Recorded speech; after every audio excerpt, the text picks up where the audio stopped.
যে মানুষের জীবনে 4টা কাজ করবে তাদের জীবন হবে লাভবান। যে সমস্ত মানুষের জীবনে 4 কাজ করবে না তাদের জীবনটাই হবে ক্ষতিগ্রস্ত। এখানে আল্লাহ লাভ ক্ষতি বলতে কি বুঝালেন? লাভ ক্ষতি তো ব্যবসায়ের বেলায় হয়।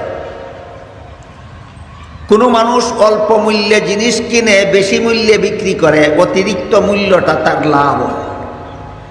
এই হলো লাভে আমরা যা লাভ চিনি।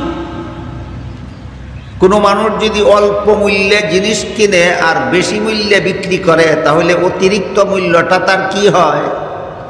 লাভ। বুঝল না নিসা বাবা? বেশি মূল্যটা কি তা তার লাভ।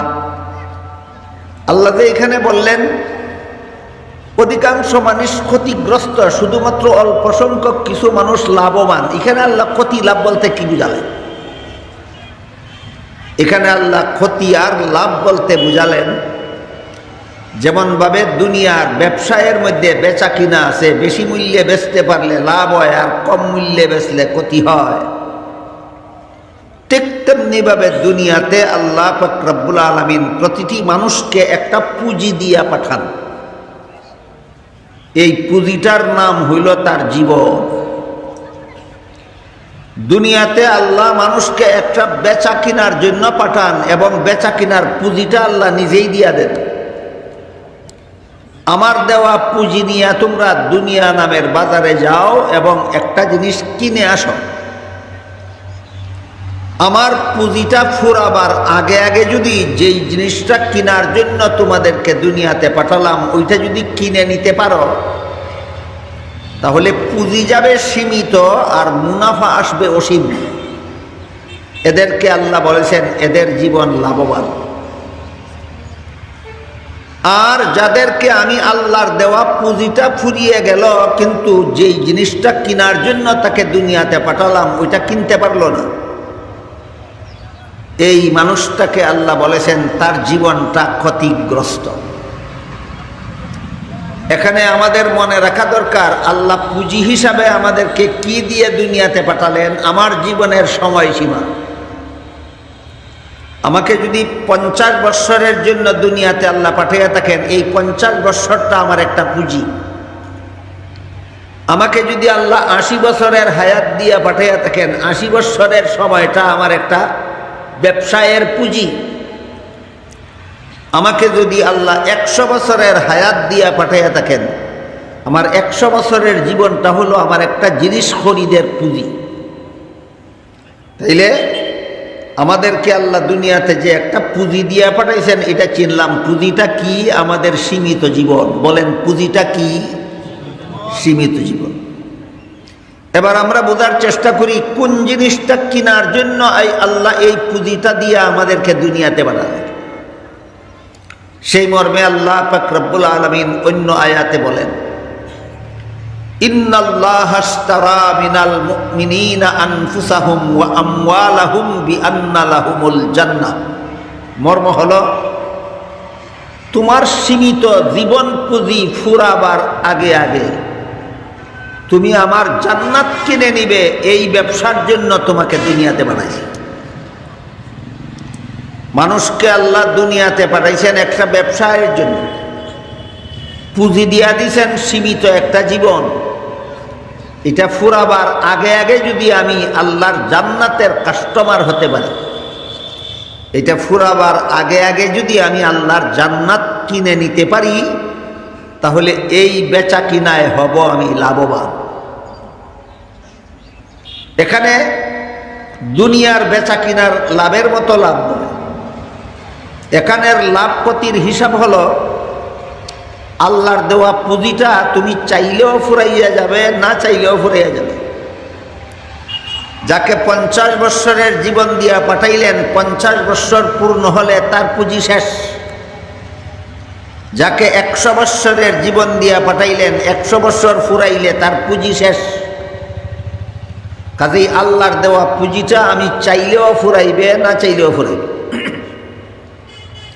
কিন্তু এটা ফুরাবার আগে আগে আল্লাহ যে জান্নাত কেনার জন্য আমাকে দুনিয়াতে পাঠাইছেন, আমি যদি সেই জান্নাতটা কিনে নিতে পারি, পুঁজিটা যে শেষ হইল, জীবনটা যে শেষ হইল, এটা কি অসীম জীবন ছিল না সীমিত জীবন?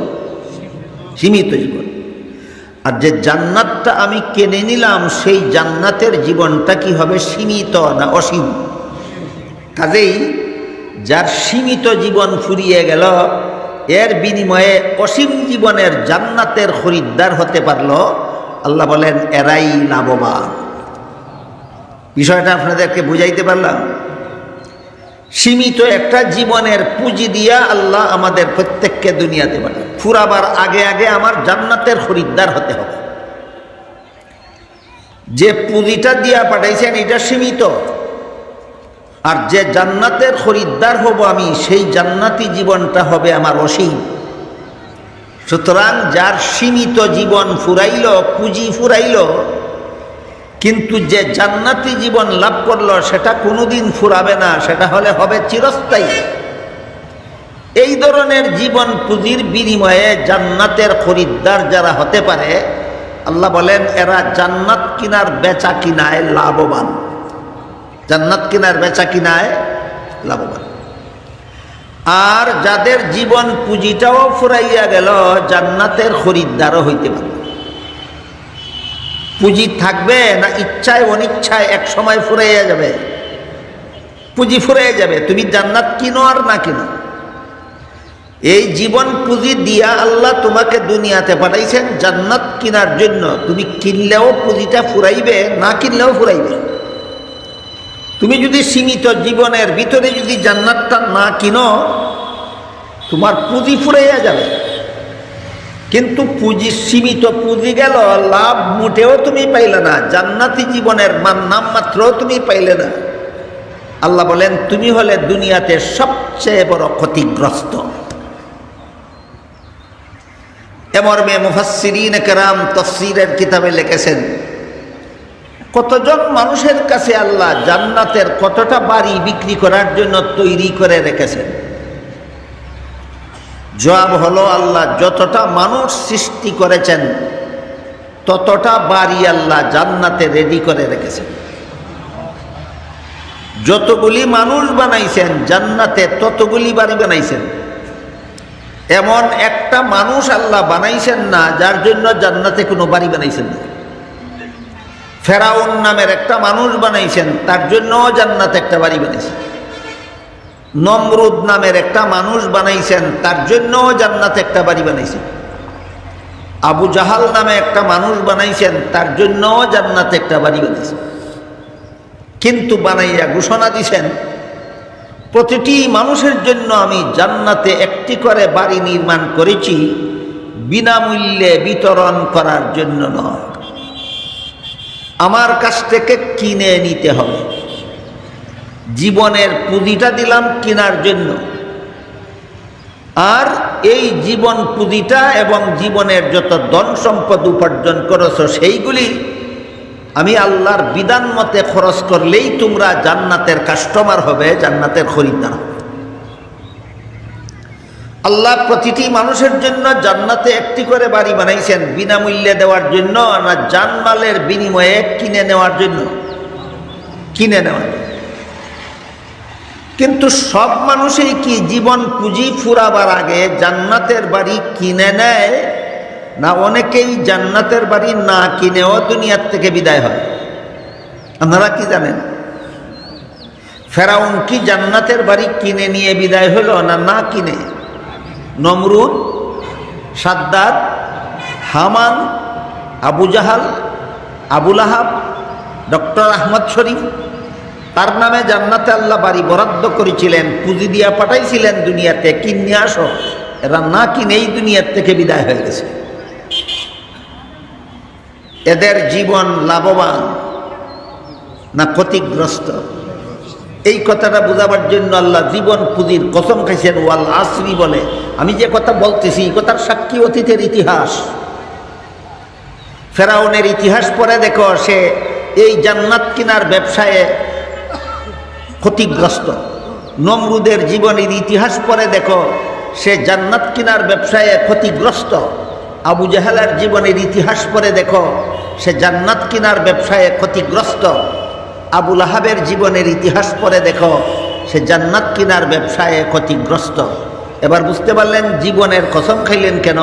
ওই যারা ক্ষতিগ্রস্ত হয়েছে এদের জীবনটাকে আমাদের সামনে সাক্ষী হিসাবে তোলার জন্য। অতীতে যারা দুনিয়ার থেকে বিদায় হয়ে গেছে সকলের জীবনকে সাক্ষী রেখে বলতেছি, এদের মতো ক্ষতিগ্রস্ত জীবন যাপন করো না, জীবন ফুরাবার আগে আগে জান্নাতের কাস্টমার হইয়া দুনিয়ার থেকে বিদায় হোক।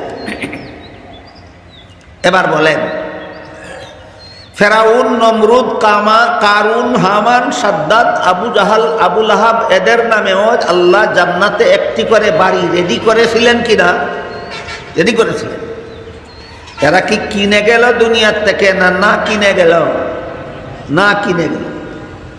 হাদিস শরীফে আল্লাহর রাসূল সাল্লাল্লাহু আলাইহি ওয়াসাল্লাম বলেছেন, জান্নাতের বাড়িটা না কিনে যারা দুনিয়ার থেকে চলে যায়, এদের দুনিয়ার থেকে বিদায় হওয়ার সময় যেই ফিরিস্তা তার জান বাইর করার জন্য আসে, ওই ফিরিস্তা তার ওই জান্নাতটা দেখায় যেই জান্নাতের বাড়ি আল্লাহ তার জন্য বরাদ্দ করে রাখছে।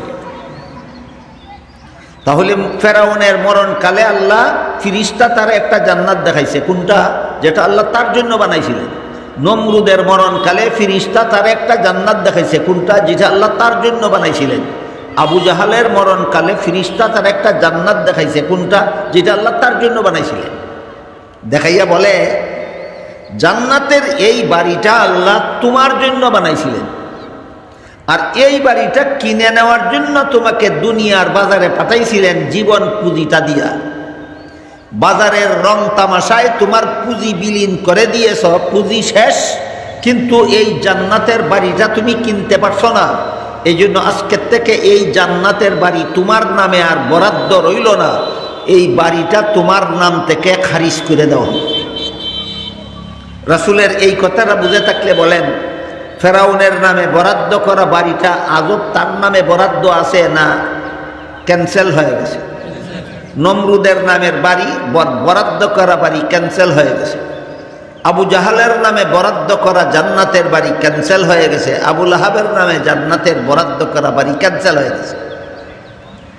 ওই বাড়িগুলি, এইগুলিতে তো ফেরাউনের বাড়িতে তো আর ফেরাউন কোনোদিন যেতে পারবে না। নমরুদের নামে বরাদ্দ করা যেই বাড়ি ছিল সেখানে তো সে আর কোনোদিন যেতে পারবে না। আবু জাহালের নামে যে বাড়ি বরাদ্দ ছিল সেখানে তো সে আর কোনোদিন যেতে পারবে না। তাহলে তাদের যে বাড়িগুলি অবসর হইল জান্নাতে, সেই বাড়িগুলি শেষ পর্যন্ত কি হবে? এই প্রশ্নের জবাব দিয়ে আল্লাহ কোরআনে বলেন, উলাইকা হুমুল ওয়ারিসুন।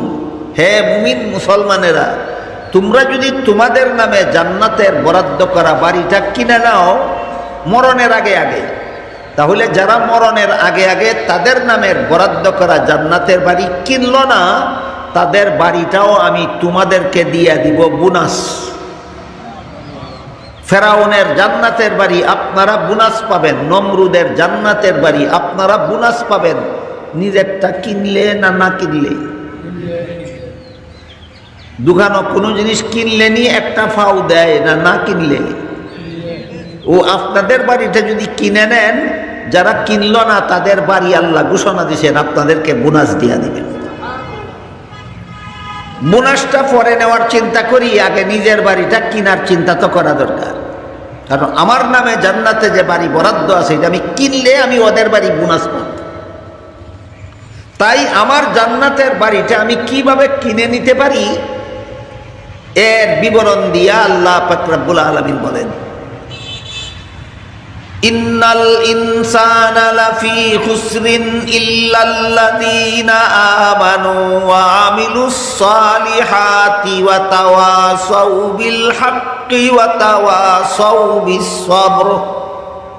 সারা দুনিয়ার সমস্ত মানুষ ক্ষতিগ্রস্ত। যারা জীবন শেষ হয়ে গেল, জান্নাত কিনে মরতে পারল না, এরা সবাই ক্ষতিগ্রস্ত। যাদের দুনিয়ার জীবন শেষ হয়ে গেল, মরণের আগে জান্নাতের কাস্টমার হতে পারল না, এরা সবাই ক্ষতিগ্রস্ত। তোমরা এখনো যারা মরো নাই দুনিয়াতে, এখনো যারা জীবিত আছো, তোমরা কিভাবে তাদের মতো ক্ষতিগ্রস্ত না হইয়া লাভবান হয়ে মরতে পারো তার ব্যবস্থা বলে দিয়ে আল্লাহ বলেন, ইল্লাল্লাযীনা আমানু ওয়া আমিলুস সালিহাত। তোমরা যদি আল্লাহর প্রতি ঈমান আনো এবং নেক আমল করো আর একে অপরকে হক পথে থাকার জন্য উপদেশ দাও এবং হক পথে থাকতে যে কষ্ট হয় সেই কষ্টটা যদি তোমরা সহ্য করো, এই 4 গুণ। ঈমান আনবে, নেক আমল করবে, হক পথে চলবে, অপরকে হক পথে চলার দাওয়াত দিবে। কটা হইল? 4টা। 1 নম্বর ঈমান আনবে, 2 নম্বর নেক আমল করবে মরণের আগে আগে, না মরণের পরে? মরণের আগে আগে ঈমান আনবে, নেক আমল করবে, সঠিক পথে চলবে, অন্যদেরকেও সঠিক পথে চলার দাওয়াত দিবে। ঈমান, আমল, হক পথে চলা, অন্যদেরকে হক পথে চলার দাওয়াত দেওয়া, এই 4 কাজ যারা মরণের আগে আগে করবে, এদের মরণকালে যে ফেরেশতা এদের জান বের করতে আসবেন, তারা এদেরকে আগে আল্লাহ রাসূল বলেন জাহান্নাম দেখাবে।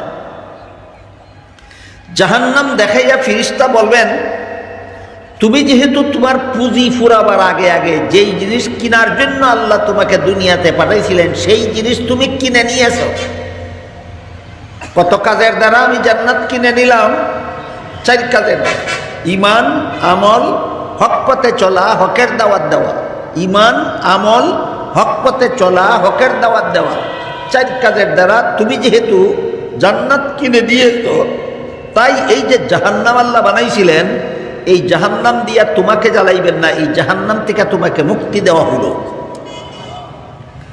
জান্নাতের খরিদ্দার হইয়া যারা মরণ বরণ করে, আল্লাহ রসুল বলেন এদেরকে জাহান্নাম না দেখাইয়া জাহান্নাম থেকে তোমাকে মুক্তি দেওয়া হলো, এই কথা ঘোষণা না দিয়া তার জান বাইর করা হলো।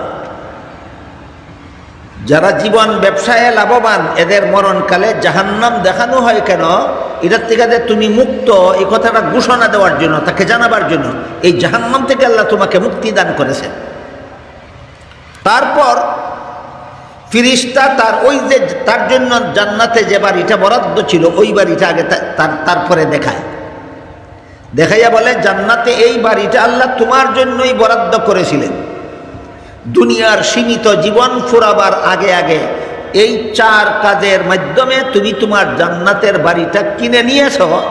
আজকে তোমার দুনিয়ার জীবন শেষ, তাই আল্লাহ আমাকে পাঠাইছেন তোমাকে তোমার খরিদা জান্নাতের বাড়ির পথে নিয়ে যাওয়ার জন্য। রাসূল করিম সাল্লাল্লাহু আলাইহি ওয়াসাল্লাম বলেন, আজরাইল ফেরেশতার মুখে এই সুসংবাদ শোনার পরে এবং তার নিজের চোখে জান্নাতের সিনারিটা দেখার পরে সে দুনিয়ার সব কিছু ভুলে যায়। দুনিয়ার বাড়িঘরের কথা ভুলে যায়, দুনিয়ার ধন সম্পদের কথা ভুলে যায়, দুনিয়ার আত্মীয় স্বজনের কথা ভুলে যায়, ভাই বোনের কথা ভুলে যায়, মা বাবার কথা ভুলে যায়, ছেলে মেয়ের কথা ভুলে যায়। এক কথায় দুনিয়ার আর কিচ্ছুই তার স্মরণ থাকে না, শুধু জান্নাতের দিকে লক্ষ্য থাকে। আর আজরাইলকে বলে, আমাকে তাড়াতাড়ি আমার বাড়ির পথে নিয়ে যাও। এরা হইল আল্লাহ পাক রব্বুল আলামিন বলেন লাভবান, এরা দুনিয়ার জীবন ব্যবসায়ে লাভবান। আমি কি আপনাদের বুঝাতে পারলাম দুনিয়ার জীবন ব্যবসায়ে লাভবান কারা আর ক্ষতিগ্রস্ত কারা? মরণের আগে আগে জান্নাতের খরিদ্দার হইতে পারলো যারা জীবন ব্যবসায়ে লাভবান, তারা।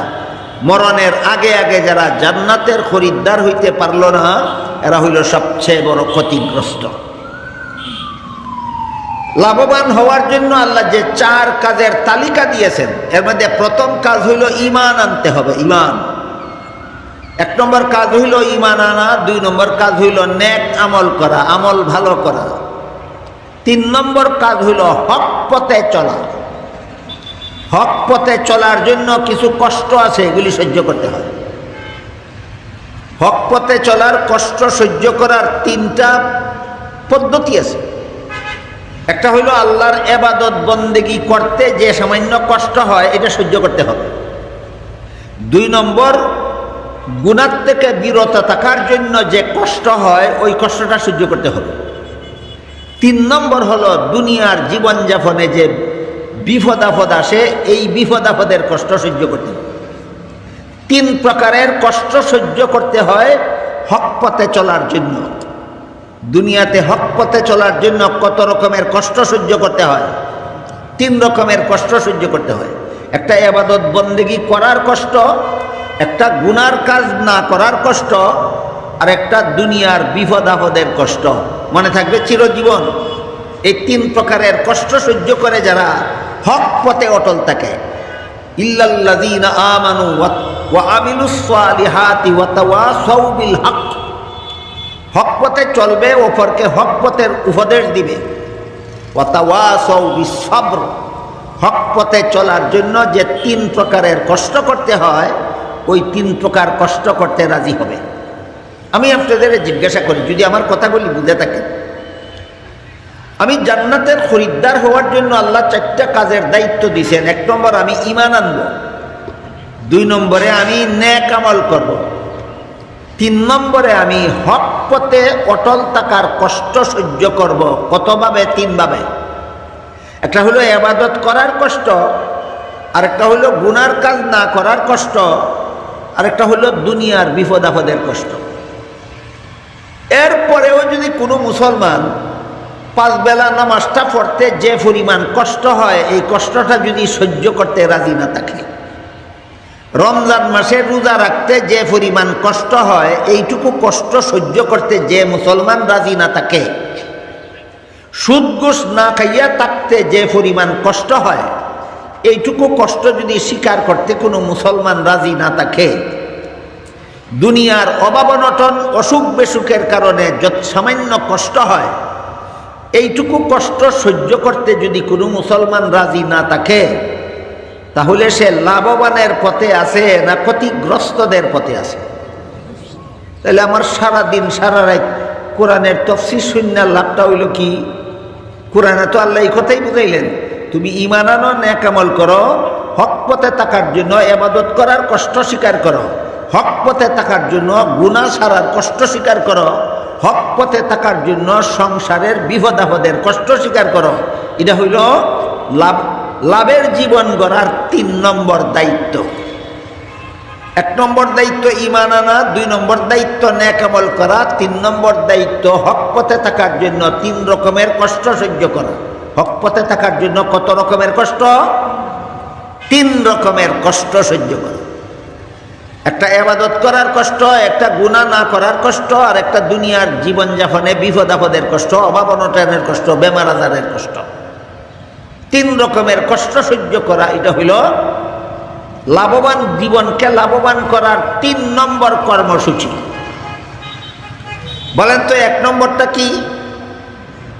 ঈমান আনা। 2 নম্বরটা কি? নেক আমল করা। 3 নম্বরটা কি? কোনো কষ্ট সহ্য না করা, না 3 ধরনের কষ্ট সহ্য করা। হ্যাঁ, মানে জান্নাতের খরিদ্দার হয়ে যাবেন। এই 5 বেলা নামাজে হাজির হইতে যে পরিমাণ কষ্ট হয়, এটাও স্বীকার করবেন না। জান্নাত কি আল্লাহ মাগনা দিবার লাগি বানাইছে? আল্লাহ বানাইছে জান্নাত তোমার কাছে বিক্রি করার জন্য, এর বিনিময়ে আমার কাছ থেকে কিনে নাও। আপনি জান্নাতের খরিদ্দার হয়ে যাবেন। রমজান মাসে সারাদিন খানাফিনা না করে থাকার কষ্ট স্বীকার করবেন না। জান্নাত আল্লাহ আপনাকে ফ্রি দিবার জন্য বানাইছে না, এই কষ্টের বিনিময়ে দিবার জন্য বানাইছে। এইগুলি যদি আমরা বুঝে স্মরণ রাখি এবং এইগুলি যদি জীবনে বাস্তবায়ন করার চেষ্টায় লেগে যাই, যে ইবাদত করার সকল কষ্ট আমি সহ্য করে নেব, গুনাহ না করার সকল কষ্ট আমি সহ্য করে নেব, দুনিয়ার সকল বিপদ আপদের কষ্ট আমি জান্নাতের আশায় সহ্য করে নেব, তখনই আমি জান্নাতের খরিদ্দার হতে পারব। এই কথাগুলি যদি ভুলে যাই, ইবাদতের কষ্ট স্বীকার করতে যদি না চাই, গুনার পথ ছাড়ার কষ্ট স্বীকার করতে যদি রাজি না হই, সংসারের বিপদ আপদের কষ্ট যদি সহ্য করতে আমি ঘাবড়াইয়া যাই, তাহলে জান্নাতের খরিদ্দার হওয়ার আশা আমার বৃথা হবে। তফসির মাহফিলের আয়োজন করা, তফসির শোনা, তফসির বুঝা, সব কিছু বিফল যাবে। এই সবগুলি সফল করার একমাত্র ব্যবস্থা হইল, আল্লাহ বলেন 4টা কাজ তোমরা করো, তোমাদের জীবন সফল হয়ে যাবে। আমি আল্লাহর তৈরি করা জান্নাত তোমাদের কাছে বিক্রি করে দেব। এবার একটু দয়া করে বলেন তো, 4 কাজের প্রথম কাজ কি? ঈমান। অথচ বর্তমান সমাজের বহু মুসলমানে জানেই না যে আমার জীবন ব্যবসায়ে লাভবান হওয়ার জন্য আমার প্রথম কাজ যে ঈমান, ঈমান কাকে বলে তাই জানে না। বলেন তো, টাকা চিনে না যেই লোকে, এই লোকে টাকা হেফাজত করতে পারবে? কাগজের টুকরা মনে করে ফেলে দেবে। স্বর্ণ চিনে না যেই লোকে, এই লোকে স্বর্ণকে ফিতল মনে করে ফেলে দিবে। ঈমান কারে কয় যে চিনে না, সে আবার ঈমানদার থাকবে কিভাবে? কোনো মতে ঈমানদার থাকতে পারবে না। আমি যদি জাহান্নামী না হয়ে পরকালের জীবনে জান্নাতি হতে চাই, আমি যদি জীবন ব্যবসায়ে ক্ষতিগ্রস্ত না হয়ে লাভবান হতে চাই, তাহলে যে চার কাজ আমার করতে হবে, এর মধ্যে প্রথম কাজ হলো আমার ঈমান আমাকে হেফাজত করতে হবে। আমার ঈমান আমার হেফাজত করতে হবে। আমি যদি জানি না ঈমান কারে কয়, হেফাজত করবো কিভাবে? এই জন্য সমস্ত মুসলমানদের পরিষ্কারভাবে জানা থাকা দরকার ঈমান কোন জিনিসের নাম। এই প্রশ্নের বিভিন্ন জবাব আছে। কোনো জবাব আছে অনেক লম্বা, আপনাদের বুঝতে বুঝতে আর আমার বুঝাইতে বুঝাইতে 2-3 ঘন্টা লাগবে। কোনো জবাব আছে মাঝারি ধরনের, বুঝতে বুঝাইতে কমপক্ষে 1 ঘন্টা লাগবে। কোনো জবাব আছে একেবারে শর্টকাট, 1 মিনিটে বুঝাইয়া দেব। এবার বলেন কোনটা বুঝতে চান? ঈমান কারে কয়, এই প্রশ্নের লম্বা জবাব আছে, মাঝারি জবাব আছে, শর্টকাট জবাব আছে। লম্বাটা বুঝতে 3 ঘন্টা লাগবে, মাঝারিটা বুঝতে 1 ঘন্টা লাগবে, শর্টকাট জবাব 1 মিনিটে বুঝবেন। কোনটা চান? এই শর্টকাটটা বুঝেন। পবিত্র কোরআনের শুরু থেকে শেষ পর্যন্ত আল্লাহ যত কথা বলেছেন সঠিক বলেছেন। বিশ্বাস করার নাম ঈমান। পবিত্র কোরআনের শুরু থেকে শেষ পর্যন্ত আল্লাহ যত কথা বলেছেন, কিছু কথা বেঠিক বলেছেন না, সব কথা সঠিক বলেছেন। বিশ্বাস করার নাম ঈমান। ক ঘন্টা লাগলো বুঝতে? 1 মিনিট, 1 মিনিটও লাগে নাই। এর দেখি এইটা সবার জন্য বোঝা সহজ। সর্বস্তরের মুসলমানের জন্য ঈমানের এই শর্ট ডেফিনেশন, ঈমানের এই সংক্ষিপ্ত পরিচয় সব মুসলমানের জন্য বোঝা সহজ। পবিত্র কোরআনের শুরু থেকে শেষ পর্যন্ত আল্লাহ যত কথা বলেছেন সবগুলি সঠিক বলেছেন। বিশ্বাস করার নাম ঈমান।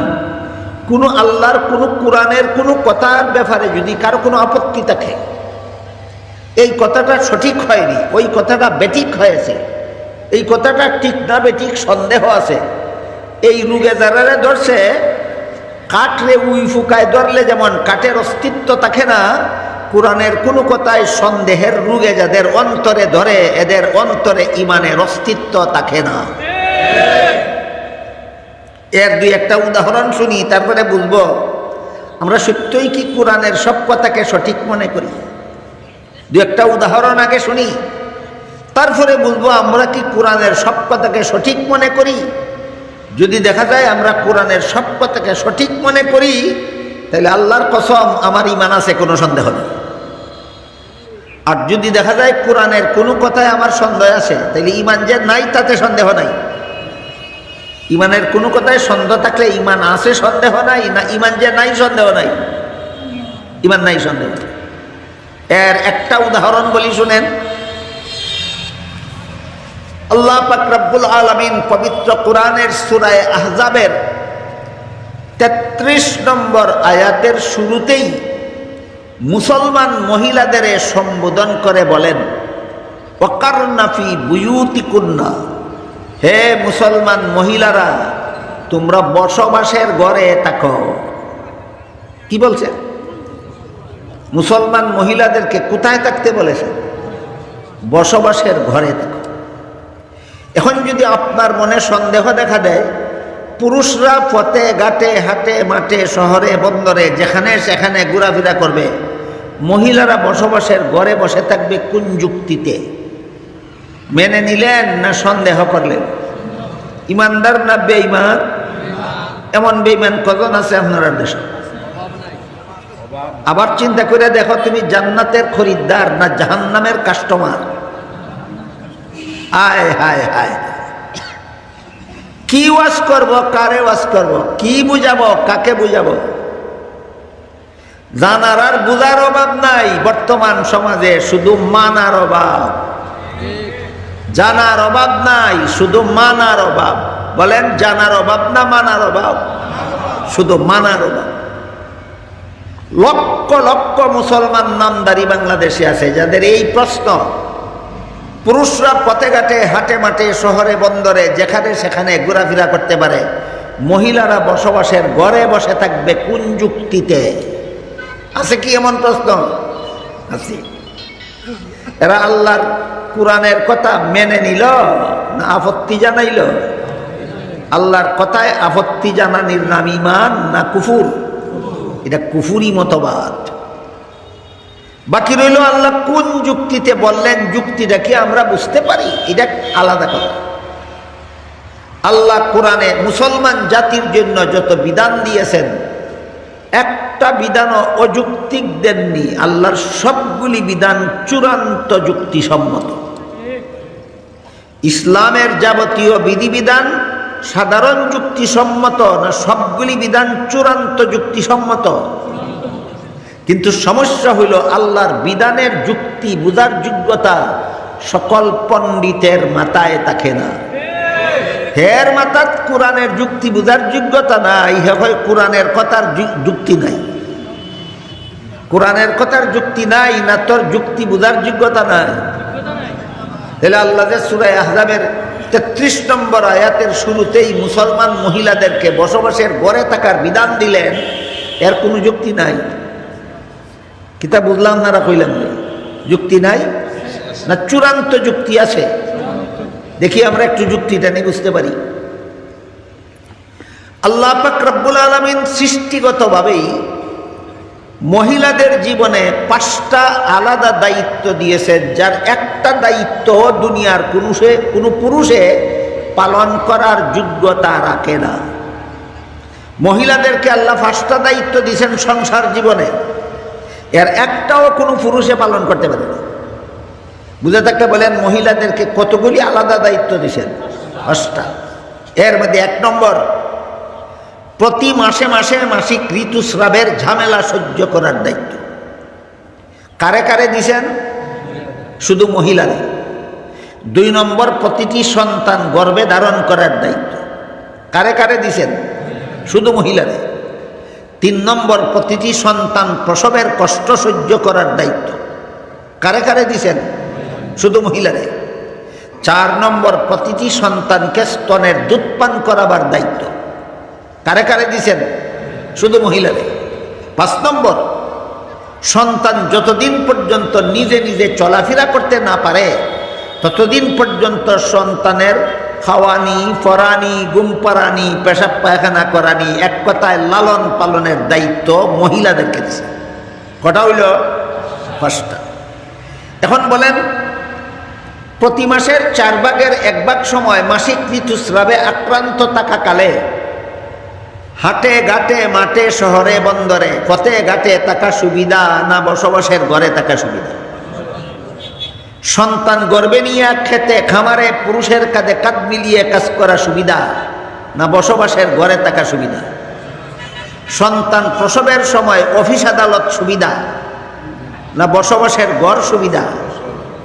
সন্তানকে স্তনের দুধ পান করাবার সময় গাড়ির ড্রাইভিং সিট সুবিধা না বসবাসের ঘর সুবিধা? সন্তানরে খাওয়ানি, ফিন্দানি, আগানি, মুতানির লাগি সংসদ ভবন সুবিধা না বসবাসের ঘর সুবিধা? এবার বলুন, সূরা আহজাবের 33 নম্বর আয়াতে আল্লাহ মুসলমান মহিলাদেরকে ঘরে থাকতে বলেছেন অযৌক্তিকভাবে না চূড়ান্ত যুক্তিসম্মত? এরপরে যদি কয় কোন যুক্তিতে, হে আল্লাহর কোরআন রে সঠিক মানে না বেঠিক মনে করে? বেঈমান, কোনো সন্দেহ না।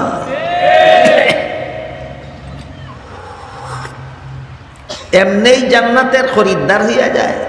আগে ঈমান ঠিক করতে হবে, ঈমান আছে কি নাই। বাংলাদেশে এইরকম লক্ষ লক্ষ দাবিদার মুসলমান আছে যারা কোরআনের অনেকগুলি আয়াতের বিরুদ্ধে আপত্তি আছে তাদের, অথচ নিজেদেরকে ঈমানদার মনে করে। দুঃখাবাস, এরা খেয়ালি ফুলাও খায়, নিজেদেরকে ঈমানদার মনে করে, মানে খেয়ালি ফুলাও খায়। খেয়ালি ফুলাও চিনুন নিসা বাহ? খেয়ালি ফুলাও এক কবি লেখছে একটা কবিতা, লেখছে দুলুবালির কুরমা পোলাও আর যে কাদার পিঠে মিশামিশি খেয়ে সবাই বলে বেজায় মিঠে। ছোটবেলায় একটা বাংলা সাহিত্য বইয়ে পড়ছিলাম, ফুরুত্তায় ফতের খান্দাত বইয়া দুলাবালি দেখ কুরমা পোলাও রান্দে আর খসুর ডগাদি রান্দে কুরমা আর ফেক দিয়া বানায় ফিটা। তা করুন নি আপনারা এখানে বানাইয়া হাসই খায় না খাওয়ার বঙ্গি করে? খাওয়ার বঙ্গি করেই হয়, বড় মজা। এটা কি মুখের মজা না মনের মজা? এই বাচ্চারা যেমন ভাবে কুরমা ফুলাও খায়, মুখের মজা না মনের মজা মারে, ঠিক তেমনি ভাবে কোরআনের বিধানের বিরুদ্ধে যাদের আপত্তি আছে এরা নিজেদেরকে ইমানদার মনে করে, মুখের মজা মারে। এরা মুখেও ইমানদার নয়। যারা কোরআনের কোনো কথার বিরুদ্ধে যাদের আপত্তি আছে এরা নির্ভেজাল বেঈমান। গেল সূরা আহজাবের 33 নম্বর আয়াতের প্রথম অংশের ব্যাপার। এবার আসেন 2 নম্বর অংশ। দ্বিতীয় অংশে আল্লাহ বলেন ওয়ালা তাবাররাজনা তাবাররুজাল জাহিলিয়াতিল উলা। কোন মুসলমান মহিলা বেপর্দা অবস্থায় ঘর থেকে বের হতে পারে না। যে মহিলা বেপর্দা হইয়া ঘর থেকে বের হয়, আল্লাহ সূরা আহজাবের 33 নম্বর আয়াতের দ্বিতীয় অংশে বলেন এই সমস্ত মহিলা সাধারণ অসভ্য নয়, প্রাচীন যুগের অসভ্য বর্বর। বেপর্দা হইয়া যেসব মহিলা ঘর থেকে বাইর হয় আল্লাহ এদেরকে অসভ্য বর্বর বলেছেন। কোন সূরার কত নম্বর আয়াতে? আহজাবের 33 নম্বর আয়াতে। যেসব মহিলা বেপর্দা হইয়া ঘর থেকে বার হয় আল্লাহ বলেন তুই অসভ্য বর্বর। অযৌক্তিক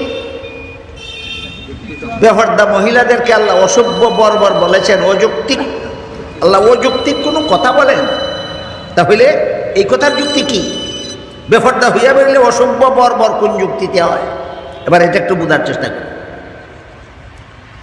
অন্য আয়াতে আল্লাহ বলেছেন আয-যানিয়াতু ওয়াজ-যানি ফাজলিদু কুল্লা ওয়াহিদিন মিনহুমা মিআতা জালদা।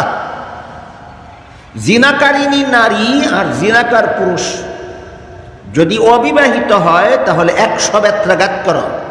সরকারের প্রতি আল্লাহর নির্দেশ, কোনো আলেমের প্রতি নয়, কোনো মুফতির প্রতি নয়, জনগণের প্রতি নয়, একমাত্র সরকারের প্রতি আল্লাহর নির্দেশ। জিনাকারিনী নারী অথবা জিনাকার পুরুষ যদি অবিবাহিত হয় 100 বেত্রাঘাত করো। কে করবে বেত্রাঘাত? সরকার।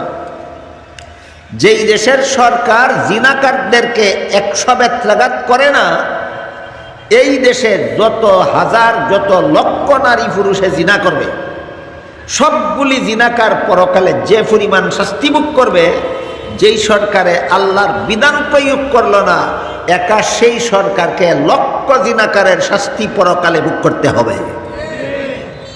ভোটের সময় আইলে ওই সরকার গঠন করিয়া গদি দখল করিয়া বই থাকা, দিল্লির লাড্ডু না কিন্না গিল্লা লাইলেই খালাস, আর কোনো হিসাব নিকাশ নাই। দিল্লির লাড্ডু তো কিন্না গিল্লা লাইলেই খালাস, আর কোনো হিসাব নিকাশ লাগে না। বাংলাদেশ যে কোনো দেশের সরকারি গদিটা দিল্লির লাড্ডুর মতো না যে দখল করিলেই খালাস। হাদিস শরীফে রাসূল করিম সাল্লাল্লাহু আলাইহি ওয়াসাল্লাম বলেন আলা কুল্লুকুম রাইন ওয়া কুল্লুকুম মাসউলুন আন রাইয়াতিহি ফাল আমিরুল্লাযী আলান নাসি রাইন ফাহুয়া মাসউলুন আনহুম। দেশের সরকার সমস্ত দেশবাসীর ব্যাপারে আল্লাহর কাছে জবাব দিতে হবে। দেশবাসী জিনাকার হইল কেন? তুমি বেত্রাঘাত না করার কারণে। দেশবাসী চুর হইল কেন? তুমি হাত কাটা না কাটার কারণে। দেশবাসী খুনি হইল কেন? তুমি খুনিদেরকে ফাঁসি না দেওয়ার কারণে। এই কারণে খুনিদেরকে ফাঁসি না দেওয়ার কারণে দেশে যত খুনি যত খুন করবে, জিনাকারকে বেত্রাঘাত না করার কারণে দেশে যত বদমাশ চরিত্রহীন তৈরি হবে, চুরের হাত না কাটার কারণে যে দেশে যত লক্ষ চুর তৈরি হবে, সবগুলি চুর, সবগুলি জিনাকার, সবগুলি বদমাশ, সবগুলি অপরাধী যে পরিমাণ শাস্তি ভোগ করবে কিয়ামতের দিন, একা সরকারকে সেই পরিমাণ শাস্তি ভোগ করতে হবে। নির্বাচন একটা আইলো আর ভোটও দাঁড়াইলাম, আপনারা ঠেইলা বুট দিলা আর আমি গদি ফাইলাইলাম, খালাস না পরে হিসাব নিকাশ আছে, হিসাব নিকাশ আছে। বুঝা থাকলে এবার বলেন জিনাকারকে বেত্রাঘাত করো, এটা আল্লাহর বিধান কিনা? আল্লাহর বিধান। কিন্তু বিধানটা বলতে গিয়ে আল্লাহ বলেন আয-যানিয়াতু ওয়াজ-যানি, জিনাকারিনী নারীকেও 100 বেত্রাঘাত করো, জিনাকার পুরুষকেও 100 বেত্রাঘাত করো। আয়াতের ব্যাখ্যায় লেখা আছে তাফসীরের কিতাবে, পুরুষও জিনাকার নারীও জিনাকার, কিন্তু বেত্রাঘাতের বেলা আল্লাহ নারীর নাম আগে বললেন কেন? আয-যানিয়াতু আগে বলেছেন, এটার নাম জিনাকার নারী, ওয়াজ-যানি এটার নামও জিনাকার, কিন্তু এর জিনাকার পুরুষ। বুঝা থাকলে বলুন জিনাকার পুরুষের কথা আল্লাহ আগে বলেছেন না জিনাকার নারীর কথা আগে বলেছেন? কারণ হইল নারী যতক্ষণ পর্যন্ত ঘর থেকে বেপর্দা হয়ে বের হয় না, ততক্ষণ পর্যন্ত কোনো পুরুষ জিনার সুযোগই পায় না। তাহলে জিনার বিচারের 1 নম্বর আসামি সব নারী না, বেপর্দা নারী। জিনার বিচারের 1 নম্বর আসামি, আগে ইটারে ভাসি, আগে ইটারে মেট লাগাও। 2 নম্বর আসামি পুরুষ, পরে ইটারে মেট লাগাও। তাইলে মহিলাদেরকে আল্লাহ বসবাসের ঘরে থাকতে বলার সাথে সাথে বলেছেন কোন দরকারে যদি ঘর থেকে বাইরেও বেপর্দা হইয়া বাইরিলে তুমি অসভ্য বর্বর। কেন বললেন? তোমার কারণেই সমাজে যত ইফতিজিং আর জিনা বেবিচার আর দর্শন হয়। বেপর্দা নারী, যে সমস্ত নারীরা ঘর থেকে বেপর্দা হয়ে বের হয়, এদের কারণেই সমাজে ইফতিজিং হয়, এদের কারণেই সমাজে জিনা বেবিচার হয়, এদের কারণেই সমাজে নারী দর্শন হয়। সুতরাং বেপর্দা হয়ে যে সমস্ত মহিলা ঘর থেকে বের হয়, সূরা আহজাবের 33 নম্বর আয়াতের 2য় অংশে আল্লাহ এদেরকে অসভ্য বর্বর বলেছেন। অযৌক্তিক না চূড়ান্ত যুক্তিসম্মত। পণ্ডিতের ঘরের পণ্ডিত খালি যুক্তি তুকায়, কোন যুক্তিতে, কোন যুক্তিতে, কোন যুক্তিতে? আল্লাহর বিধানের বিরুদ্ধে যারা যুক্তি তুকায়, এরা এই সমস্ত যুক্তি তুকানেওয়ালার গুরু ঠাকুর হইল ইবলিস। আল্লাহর বিধানের বিরুদ্ধে যারা যুক্তি তুকায়, এই সমস্ত যুক্তি তুকাওয়ালার গুরু ঠাকুরের নাম ইবলিস। ইবলিসকে যখন আল্লাহ বলেছিলেন আদমকে সেজদা দিয়ে সম্মান করো, ইবলিস বলছিল কোন যুক্তিতে? মনে আসেনি? কোন যুক্তিতে? একটা কথার কারণে আল্লাহ পাক রব্বুল আলামিন ইবলিসকে 4টা পুরস্কার দিয়েছেন। পুরস্কারগুলি একটু মনোযোগে শুনুন, তারপরে ফয়সলা করবেন আপনারা এগুলি পুরস্কার না তিরস্কার। ইবলিস আল্লাহর হুকুমের বিরুদ্ধে যুক্তি খোঁজার কারণে আল্লাহ তারে 4টা পুরস্কার দিয়েছেন। 1 নম্বর পুরস্কার, এই ঘটনার আগে ইবলিস 80,000 বছর আল্লাহর ইবাদত করেছিল। হুকাসা বহল কতদিন? এই যুক্তি দেওয়ার কারণে 80,000 বছরের ইবাদত ক্যান্সেল, একটা পুরস্কার। 2 নম্বর, 80,000 বছর ইবাদত করার পরে আল্লাহ ইবলিসকে সারা দুনিয়ার রাজত্ব দান করেছিলেন, সাথে সাথে রাজত্ব ছিনিয়ে নিলেন। 2 নম্বর পুরস্কার। কোন দেশের রাজা ছিল ইবলিস? সারা দুনিয়া। একটা যুক্তির কারণে সারা দুনিয়ার সমস্ত রাজত্ব ছিনিয়ে নেওয়া হলো। আমাদের দেশের জনগণ আজও পর্যন্ত বুঝে না যে গদি পাওয়ার পিছনেই তাকে গদি ছিনাইয়া নেওয়ার লাঞ্ছনা। ফুলের মালা গলার দিয়া বোয়ানি আর জুতার মালা গলার দিয়া লামানি, 2 খাম হই আপনার, আর কোনো খাম নাই। যারা ফুলের মালা লই গলাত দিয়া বয়, এরার ইয়াত থাকা দরকার জুতার মালা দিয়া লামানি খান বাকি, এরার ইয়াত থাকা দরকার কিতা বাকি। ফুলের মালা গলার দিয়া বইছ, এখন শুধু আর এখন বাকি তোমার জুতার মালা লইয়া আলাম তাই। তো ইবলিসকে আল্লাহ পাক রব্বুল আলামিন এই অভিশাপের জুতার মালা দিয়া পৃথিবীর শাসন ক্ষমতার থেকে বহিষ্কার করলেন। 2 নম্বর পুরস্কার। 3 নম্বর, ইবলিসকে আল্লাহ জান্নাতে বসবাস করার ফ্যাসিলিটি দান করেছিলেন। আল্লাহ বলেন উখরুজ মিনহা, জান্নাত থেকে বের হও। 3 নম্বর পুরস্কার। 4 নম্বর পুরস্কারের ঘোষণা দিয়ে আল্লাহ বলেন ফাইন্নাকা রাজিম, তুই চিরকালের জন্য আল্লাহর দরবার থেকে বিতাড়িত। কটা? 4টা পুরস্কার। কিয়ামত পর্যন্ত যারা আল্লাহর বিধানের বিরুদ্ধে যুক্তি দিবে, এই 4 পুরস্কার সকলের নসিবে থাকবে। কিয়ামত পর্যন্ত যারা আল্লাহর বিধানের বিরুদ্ধে যুক্তি দিবে 4 পুরস্কার অবধারিত থাকবে। বুঝে থাকলে বলেন, কোরআনে আল্লাহ যত কথা বলেছেন, কোনো কথার বিরুদ্ধে যুক্তি দেওয়ার নাম ঈমান না সব কথাকে সঠিক বিশ্বাস করার নাম ঈমান? এইটা হলো জীবন ব্যবসায় লাভবান হওয়ার প্রথম কর্মসূচি। 2 নম্বর কর্মসূচি হইল নেক আমল। 3 নম্বর কর্মসূচি হইল হক পথে চলা। কত রকমের কষ্ট সহ্য করতে হয় হক পথে চলতে? 3 রকম। 3 নম্বর কর্মসূচি হইল হক পথে চলা। 4 নম্বর কর্মসূচি হইল অন্যকে হক পথে চলার দাওয়াত দেওয়া। অন্যকে হক পথে চলার দাওয়াত দেওয়ার ব্যবস্থাই এই আজকের এই সম্মেলন। এই সম্মেলন আর কোনো কাজের নয়, শুধু সমাজের সমস্ত মানুষকে হক পথে চলার দায়িত্ব দেওয়ার জন্য। তাইলে আল্লাহ পাক রব্বুল আলামিন সূরাতুল আসরের মধ্যে আসরের কসম খেয়ে, আমাদের জীবন পুঁজির কসম খেয়ে যে বললেন সমস্ত মানুষ ক্ষতিগ্রস্ত, শুধুমাত্র 4 কর্মসূচি পালনকারীরা ক্ষতিগ্রস্ত নয়। 4 কাজের প্রথম কাজ আমার ঈমান হেফাজত করব, 2 নম্বর কাজ আমি নেক আমল করব, 3 নম্বর কাজ আমি হক পথে জীবনযাপন করব, 4 নম্বর কাজ অপরকে হক পথে চলার দাওয়াত দিব। আল্লাহ বলেন, তুমি ক্ষতিগ্রস্ত না, তুমি লাভবান। তুমি দুনিয়ার ক্ষণস্থায়ী জীবন ফুরাবার সাথে সাথে তোমাকে চিরস্থায়ী জান্নাতে পৌঁছে দেওয়া হবে।